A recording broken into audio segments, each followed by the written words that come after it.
ഇതു സംബന്ധിച്ച കരട് നിയമം വരുന്ന പാർലമെന്റ് സമ്മേളനത്തിൽ അവതരിപ്പിക്കാനാണ് ലക്ഷ്യമിടുന്നതെന്ന് സർക്കാർ വൃത്തങ്ങളെ ഉദ്ധരിച്ച് അൽ സിയാസ പത്രം റിപ്പോർട്ട് ചെയ്തു. 2001 സസ്പെൻഡ് ചെയ്യപ്പെട്ട നിയമത്തിലെ മോശം വശങ്ങൾ ഒഴിവാക്കിക്കൊണ്ടുള്ള നിയമം പാസാക്കുന്നതിന് കാലതാമസം ലഭിക്കുന്നത് നല്ലതാണെന്ന് ചില പാർലമെന്റ് അംഗങ്ങൾ അഭിപ്രായപ്പെട്ടു. യുവാക്കളിൽ രാജ്യത്തിനായി സേവനമനുഷ്ഠിക്കാനുള്ള സേവന മനസ്ഥിതി വളർത്തുകയും രാജ്യസ്നേഹം വർദ്ധിപ്പിക്കുകയും ചെയ്യുന്ന ലക്ഷ്യത്തോടെയാണ് നിർബന്ധിത സൈനിക സേവനം കൊണ്ടുവരാൻ സർക്കാർ ആലോചിക്കുന്നത്.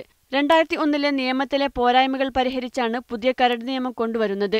ഇതുപ്രകാരം യഥാസമയം സൈനിക സേവനത്തിന് മതിയായ കാരണങ്ങളില്ലാതെ ഹാജരാകാത്തവർക്ക് രണ്ടാം വട്ടം അവസരം നൽകും. രണ്ടാം വട്ടം അവസരം ലഭിക്കുന്നവർ 3 മാസം അധികം സൈനിക സേവനം ചെയ്തിരിക്കണം. 2 സേവനത്തിൽ നിന്ന് വിട്ടുനിൽക്കുന്നവർക്ക് 3 മുതൽ 7 വർഷം വരെ തടവ് ശിക്ഷ നൽകാനും നിയമത്തിൽ ആലോചിക്കുന്നുണ്ട്. അതേസമയം സ്ത്രീകൾക്ക് സൈനിക സേവനം നിർബന്ധമല്ല. സൈനിക സേവനം ആഗ്രഹിക്കുന്ന വനിതകൾക്കായി 10 വിവിധ മേഖലകൾ ഒരുക്കും. അറബ് അന്താരാഷ്ട്ര മേഖലയിലെ നിലവിലെ സാഹചര്യത്തിൽ നിർബന്ധിത സൈനിക സേവനം സുപ്രധാനമാണെന്ന് പാർലമെന്റ് അംഗമായ അബ്ദുള്ള അൽ മയൂഫ് പറഞ്ഞു.